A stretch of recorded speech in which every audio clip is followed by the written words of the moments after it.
जा चुका है, लेकिन कुछ एक चीज़ ऐसा है जैसे इनके जीवन की शुरुआत हुई और बहुत अल्प आयु में इनके घरों के अंदर इनके जितने रिश्तेदार थे जो इनको पाले थे, माता पिता भाई, 18 वर्ष 19 वर्ष आते आते इनके सब जो इनके करीब थे वो सब के सब इनको छोड़ के जा चुके थे। हमें लगता है कि इनके जीवन में ये घाव बहुत अधिक इनके अंदर धर कर गया था और शायद यही इनके अंदर करुणा का और कहीं न कहीं समाज के अंदर कुछ करने का एक प्रेरणा देने का स्रोत बना। अभी तो बाकी पूरी जीवनी आपने इनकी सुन रखी है। मैं इनके एक चीज़ से बहुत ही आज तक मैं उसको मैं संज्ञान में लेता हूँ, तो मुझे लगता है कि अर्थशास्त्र में वो एक बहुत बड़ा नया अध्याय के रूप में हो सकता है और हमारे नरेंद्र भाई मोदी जी कहीं ना कहीं से इसी अर्थशास्त्र को लेकर, जिसकी अभी शायद चर्चा नहीं भी है, चूँकि सब लोग यहाँ पढ़े लिखे हैं तो ये चर्चा बहुत आवश्यक है।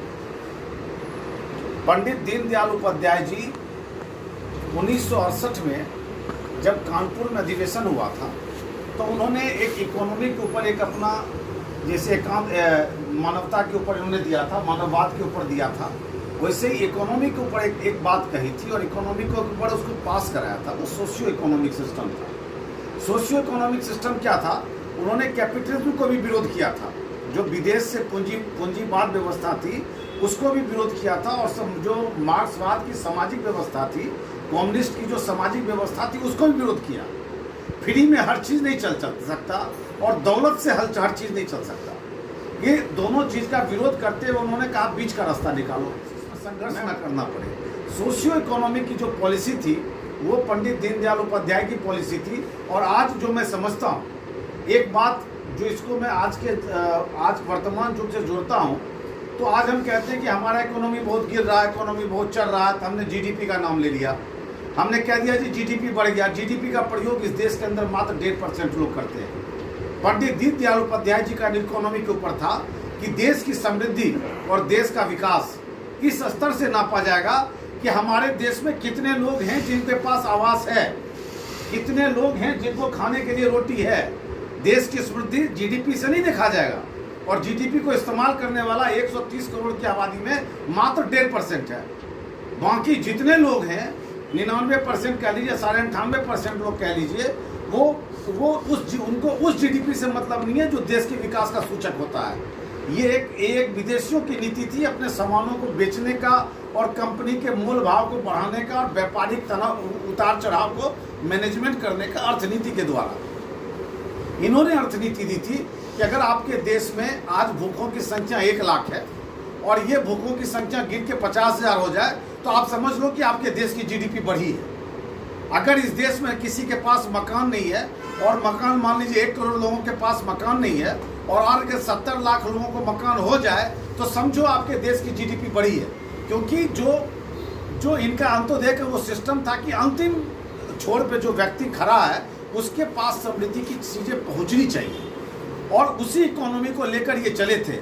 और आज मैं बताऊं कि हमारे नरेंद्र भाई मोदी जी, जनसंघ द्वारा अडॉप्ट किया गया पंडित दीनदयाल उपाध्याय का वो इकोनॉमिक पॉलिसी जो 1968 में कानपुर अधिवेशन के तहत इन्होंने अडॉप्ट किया था, हम उसी को लेकर हमारे वर्तमान प्रधानमंत्री, वर्तमान भाजपा सरकार लेके चल रही है।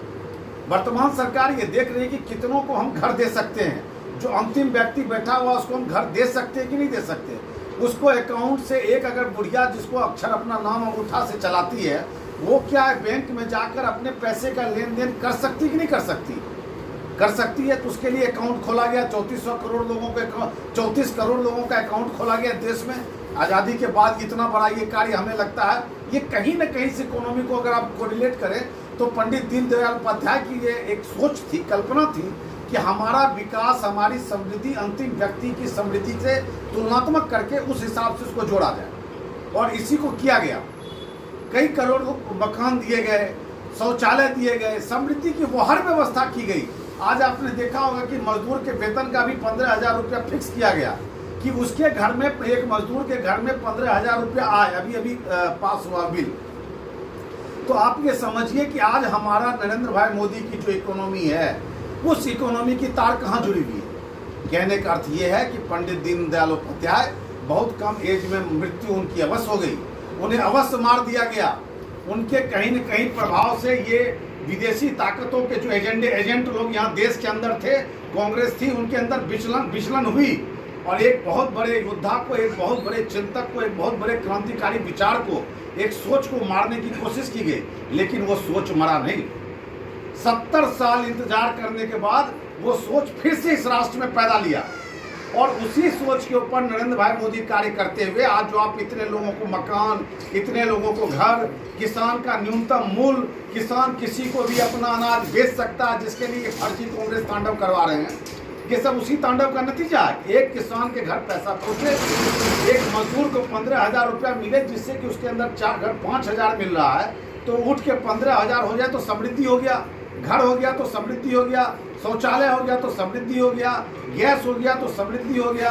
तो कुल मिलाकर ये है कि उनकी हत्या कर दी गई, लेकिन उनके विचारों की हत्या ये कांग्रेसी और ये अंग्रेजी ताकत नहीं कर पाई। जो ये अंग्रेज के और जो विदेशी व्यापारियों के जो एजेंट यहाँ देश में बैठे हुए थे, वो इनके विचारों की हत्या नहीं कर पाए। आज उन्हीं के विचारों को लेकर नरेंद्र भाई मोदी जी ने इस देश के अंदर अपनी इकोनॉमिक व्यवस्था, अंतिम व्यक्ति, आप जीडीपी मत जाइए कि 23% गिर गया, कि 10% गिर गया, कि 8% गिर गया। कितने घरों को रोटी मिल रहा है, कितने घरों को अनाज मिल रहा है, कितने घरों को पैसा मिल रहा है, और ये एक्चुअल इकोनॉमी है जो देश की समृद्धि का विकास सूचक है। हम समझते हैं चूंकि इनका शरीर का अंत हुआ है, इनके शरीर को जबरन अंत किया गया है, इनका विचार आज भी देश में उसी तरह प्रज्वलित हो रहा है। और जिस स्थिति से, जिस इनके विचार को लेकर नरेंद्र भाई मोदी जी या योगी जी की सरकार चल रही है, हम ये दावे के साथ कह सकते हैं, इन्होंने एकात्मवाद की एक इन्होंने बात की थी। इन्होंने कहा था कि हमारी संस्कृति हमारी धरोहर है और उस संस्कृति के अंदर पलने वाले जितने भी लोग हैं, उस संस्कृति के अंदर पलने वाले एकात्म का जो ज्ञान था, एकात्म क्या है? एकात्म यही है कि हमारी संस्कृति हमारी धरोहर है, हमारी संस्कृति हमारी ताकत है।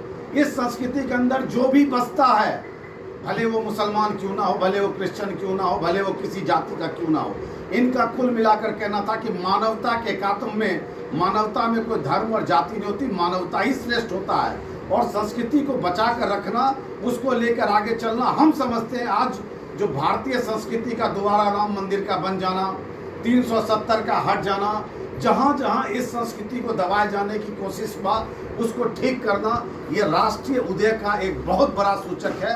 और उसी सूचक को ध्यान में रखते हुए जो इन्होंने पंडित दीनदयाल उपाध्याय जी ने अपने मनोवृत्ति को रखी थी, अपने विचारों को रखा था, हूबहू उनके विचारों को आज लाने की कोशिश कर रहे हैं। और अगर कोई कांग्रेसी, अगर कोई मान लीजिए देश में नकारात्मक सोच, नकारात्मक ऊर्जा ये कहता है, एक बार मैं कन्हैया कुमार को सुन रहा था, वो कहता है पंडित दीनदयाल उपाध्याय थे क्या जो इनके नाम पर, डिबेट में बोल रहा था कि ये थे क्या जो इनके नाम पर रेलवे स्टेशन बना दिया गया। अरे बेवकूफ, इन्हीं के दिए हुए विचारों को लेकर, इन्हीं के विचारों के ऊपर आज राष्ट्र निर्माण और राष्ट्र का अंत्योदय जो सिस्टम है, उसको एक लास्ट अंतिम पंक्ति में खड़ा जो व्यक्ति है, उसके उत्थान की जो पूरी संरचना रची गई, वो इसके विचारों की ही देन है। ये बहुत बड़े चिंतक थे, बहुत बड़े लेखक थे और इन्होंने अपने बहुत सारी लेखनी भी लिखी है। हम समझते हैं कि इनको, इनके शरीर को ख़त्म किया गया, इनके विचारों को कोई ख़त्म नहीं कर पाया। और 70 साल कांग्रेस में रहने के बाद भी, इसके कांग्रेस सरकार में रहने के बाद भी इसके विचार को ख़त्म नहीं कर पाई।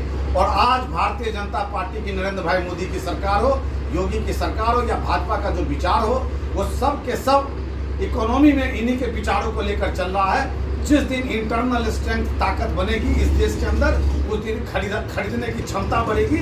इकोनॉमी जो ये फर्जी जीडीपी अंग्रेज इकोनॉमी है, ये अपने आप उठना। अगर एक गरीब व्यक्ति टीवी खरीदने लग जाए तो टीवी इंडस्ट्री उठ जाएगा, एक गरीब व्यक्ति मोबाइल खरीदने लग जाए तो मोबाइल इंडस्ट्री उठ जाएगा। चाइना को बंद कर दिया गया तो स्वदेशी अपने आप खड़ा हो गया। अगर हमारे कंपटीशन में विदेशी यहाँ पर पैसे लगा के संपत्ति को देते थे, अगर 100 रुपये का मोबाइल बनता था तो यहाँ की बिजनेस को फेल करने के लिए वो 40 रुपये में बेचते थे मोबाइल, जिससे यहाँ का बिजनेस खत्म हो, यहाँ बेरोजगारी बढ़े, यहाँ तबाही हो। उनको इस चीज़ से मतलब नहीं था कि हमको प्रॉफिट हो रहा है कि नहीं हो रहा, यहाँ की जीडीपी गिरे।